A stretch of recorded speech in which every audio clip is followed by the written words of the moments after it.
pembongkaran pagar. Rencana besok akan dilaksanakan peletakan batu pertama pembuatan gereja. Pembongkaran pagar. Rencana besok akan dilaksanakan peletakan batu pertama pembuatan gereja.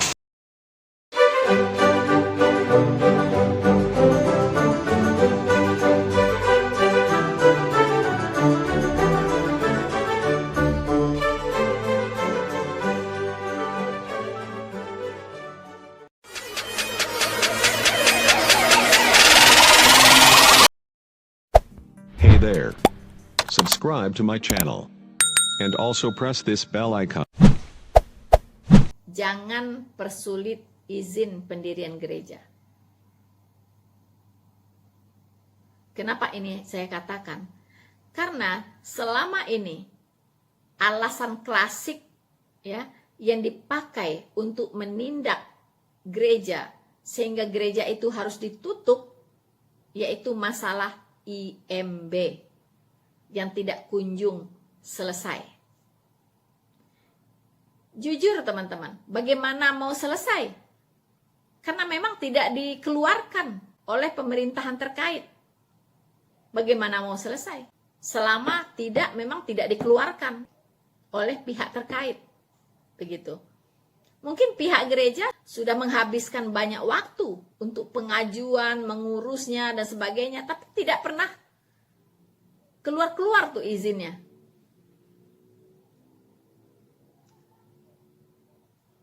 Teman-teman, ini PR untuk pemerintah ya.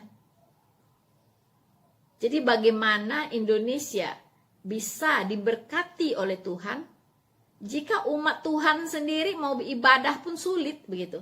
Bahkan sengaja dipersulit. Bagaimana mau diberkati Indonesia ini?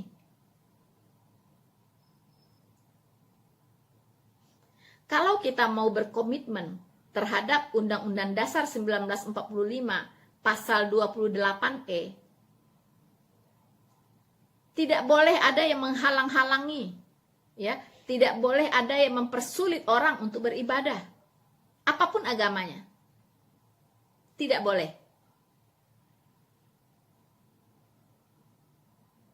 Saudara-saudaraku yang terkasih di dalam Tuhan, Konstitusi Indonesia yaitu Undang-Undang Dasar 1945 menegaskan ya bahwa negara itu menjamin kebebasan umat beragama ya untuk menjalankan ibadahnya sesuai dengan kepercayaannya masing-masing. Negara menjamin, apa artinya? Apa artinya menjamin? Artinya menjamin itu apapun yang terjadi Anda bisa ibadah, itu namanya jaminan. Ya. Apapun yang terjadi Anda pasti beribadah. Anda pasti bisa beribadah. Nah, itu namanya jaminan. Begitu. Kalau ini tidak bisa dilakukan, coret saja, buang ini, ya. Tidak ada guna.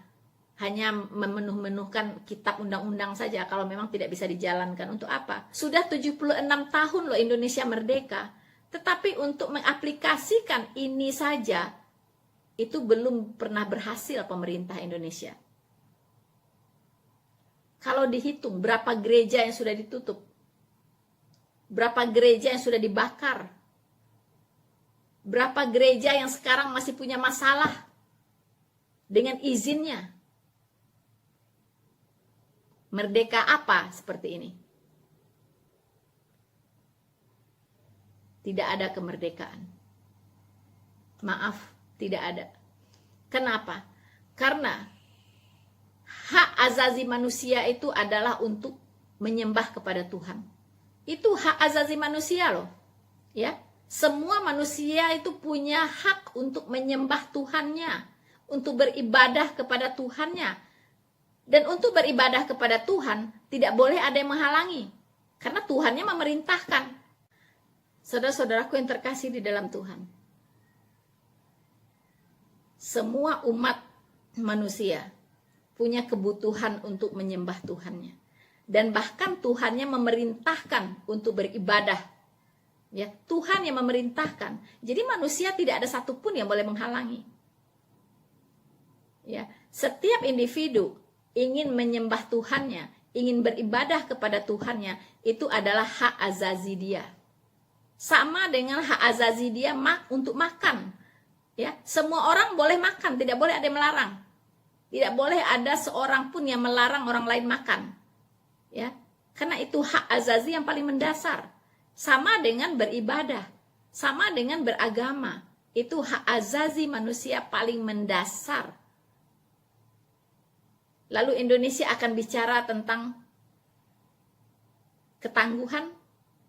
Indonesia mau bicara tentang pertumbuhan, mimpi. Mimpi, teman-teman. Jika Undang-Undang Dasar 1945 pasal 28E saja tidak pernah bisa dijalankan, tidak pernah bisa diaplikasikan. Padahal ini adalah hak azazi manusia yang paling hakiki. Bagaimana mungkin Indonesia akan diberkati Tuhan? Ya, jika untuk menyembah kepada Tuhan yang benar saja, kepada Tuhan pencipta langit dan bumi ini dihalang-halangi, dipersulit, bagaimana Indonesia ini bisa diberkati? Bagaimana Indonesia ini bisa maju?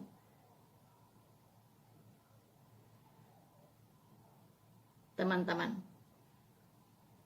jujur saya katakan, saya yakin Anda banyak yang sependapat dengan saya. Ya, banyak yang sependapat dengan saya.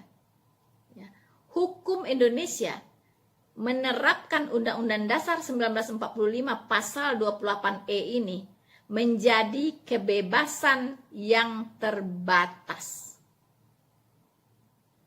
Apa maksudnya kebebasan yang terbatas?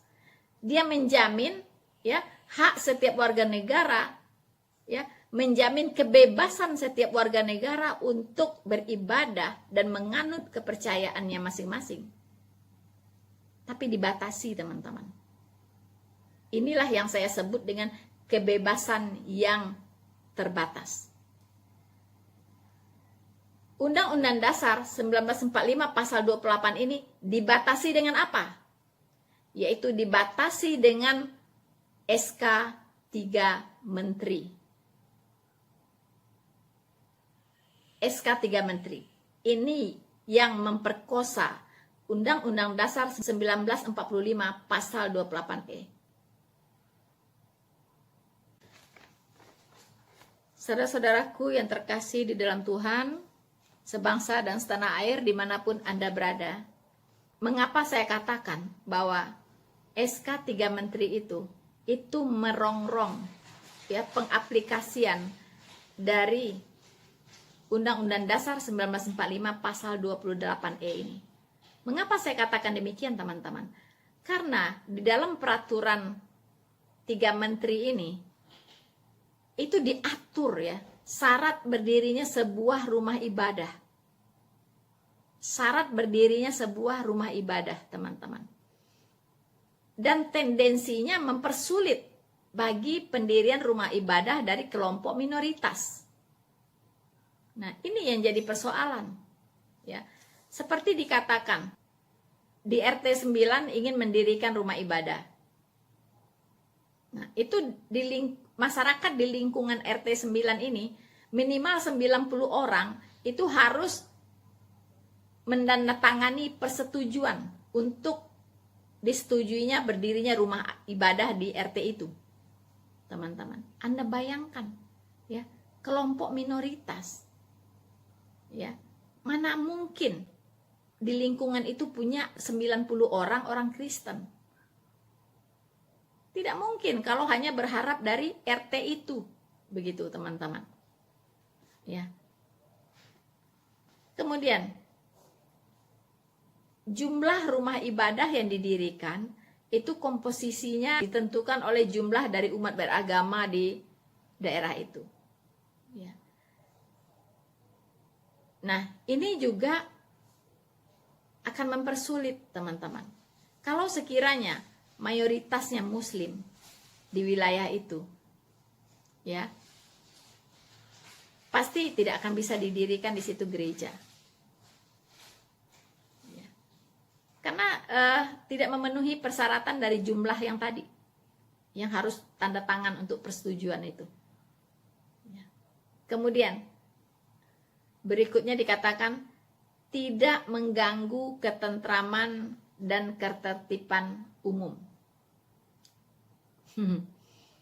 Tidak mengganggu ketentraman dan ketertiban umum. Ya jelas, kalau gereja pasti tidak mengganggu, teman-teman. Ya. Kalau gereja pasti tidak mengganggu. Karena di dalam gereja, kegiatan yang dilakukan di dalam gereja itu suaranya tidak keluar. Ya, tidak keluar ya dari gedung begitu. Karena apa? Tertutup. Ya kan? Tertutup, kemudian dilengkapi dengan kedap suara biasanya. Ya, jadi pendeta khotbah, puji-pujian itu nggak akan terdengar keluar. Ya, kalau di gereja nih. Ya. Tapi beda kalau tempat ibadahnya masjid. Ya. Kalau masjid itu rata-rata meluber sampai ke halaman, ya apalagi Jumatan itu sampai ke jalan-jalan ditutup. Saya sering melihat ya Jumatan sampai jalan ditutup, kita harus muter jauh. Nah, ya. Jadi bagaimana teman-teman?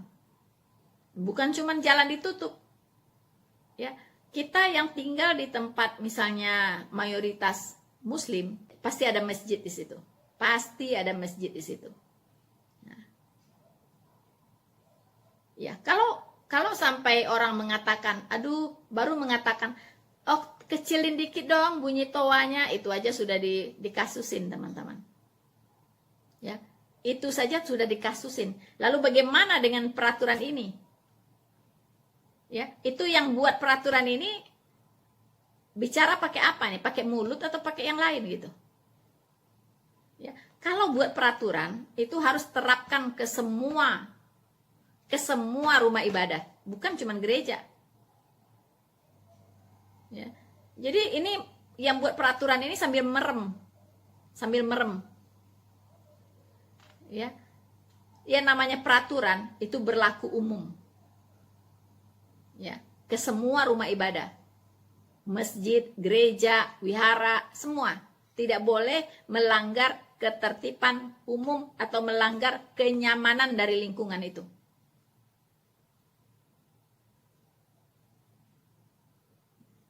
Harus konsisten untuk menegakkan ini. Ya, harus konsisten menegakkan peraturan yang dibuat sendiri. Saudara-saudaraku yang terkasih di dalam Tuhan. Peraturan SK 3 Menteri ini, ya. SK 3 Menteri ini sangat menyulitkan kelompok minoritas untuk sekedar beribadah. Untuk sekedar membangun tempat ibadah, sangat menyulitkan.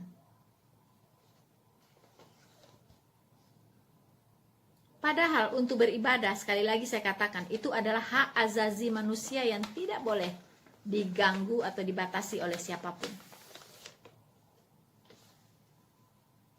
Ironisnya teman-teman, ironisnya, negara kita itu sila pertama berbunyi adalah ketuhanan yang Maha Esa. Artinya seluruh warga negara ini harus punya Tuhan. Ya kan? Harus menyembah kepada Tuhan. Tidak boleh yang ateis, tidak boleh yang tidak bertuhan. Apapun Tuhannya terserah, pokoknya bertuhan. Ya, ketuhanan yang Maha Esa. Ya. Asal dia sebut Tuhan yang Maha Esa, silakan. Begitu. Nah, mungkin ada yang berpikir, Kristen-Kristen ini harus dihabisi begitu. Kalau bisa Indonesia ini tidak ada Kristennya lagi. Mengapa? Karena sila pertama itu bunyinya kan ketuhanan yang Maha Esa. Sementara orang Kristen tuh Tuhannya 3. Ini menurut orang bodoh ya, yang tidak mengerti keesaan Tuhan. Saya kasih tahu Anda ya. Sebelum Islam muncul, ya, 700 tahun sebelumnya, 700 tahun lebih sebelum Islam ini ada, itu orang Kristen itu lebih duluan mengenal Tuhan yang Maha Esa. Ya. Kalau dihitung-hitung di Alkitab, pernyataan Tuhan yang Maha Esa itu lebih banyak daripada yang ada di dalam Al-Quran. Jadi tuh orang Kristen itu sudah tahu, sudah mengenal yang namanya Tuhan yang Maha Esa itu. Begitu. Tidak ada Tuhan orang Kristen itu bukan 3. Itu orang bodoh yang mengatakan bahwa Tuhan orang Kristen itu 3. Tuhan orang Kristen itu Esa, cuma 1. Ya. Tritunggal itu cuma 1 Tuhan. Tritunggal, ya. Jangan cuma tri-nya doang yang Anda pegang, tunggalnya dibuang begitu, ya. Tritunggal. 3 pribadi, 1 hakikat. 1 hakikat Allah. Bukan 3 Tuhan ya. Tuhannya 1, tapi dia punya 3 pribadi. Supaya apa? Dia bertahta di sorga, kemudian dia ada di hati orang percaya, dan dia juga datang ke dunia menjadi manusia untuk satu misi penyelamatan. Ya, karena Allah itu adalah roh. Ya, roh itu tidak dibatasi oleh angka atau bilangan. Begitu. Allah yang Maha Esa, ya itu bukan bicara masalah bilangan. Bukan masalah hitungan berapa, bukan. Ya, Allah Tritunggal tidak bicara masalah hitungan. Tidak bicara masalah angka. Jadi saudara-saudara yang terkasih di dalam Tuhan, ini PR kita semua. Ya, jangan sampai lagi di tahun-tahun berikut, ya, itu kita masih mendengar gereja-gereja ditutupi. Izin-izin gereja dipersulit. Saya khawatir kalau ini terus terjadi, Indonesia ini tidak akan pernah maju. Karena apa? Karena tadi yang kita bilang, ya, jalan untuk menciptakan manusia-manusia, individu-individu yang tangguh di bangsa ini, itu dihalangi. Saudara-saudaraku yang terkasih, sebangsa dan setanah air dimanapun Anda berada, biarlah apa yang saya sampaikan pada kesempatan ini dapat menjadi perenungan bagi kita semua, baik bagi kita secara individu maupun bagi pemerintah kita, supaya kedepannya betul-betul tercipta yang namanya Indonesia tangguh, Indonesia tumbuh. Saudara-saudaraku yang terkasih di dalam Tuhan, sekian dulu apa yang bisa saya sampaikan. Semoga ini bisa menginspirasi bagi kita semua dan juga bisa menjadi masukan bagi pemerintah kita supaya lebih baik lagi ke depannya.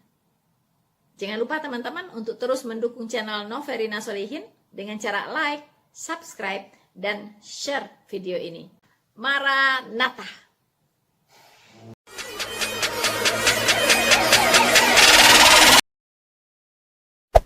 Hey there. Subscribe to my channel.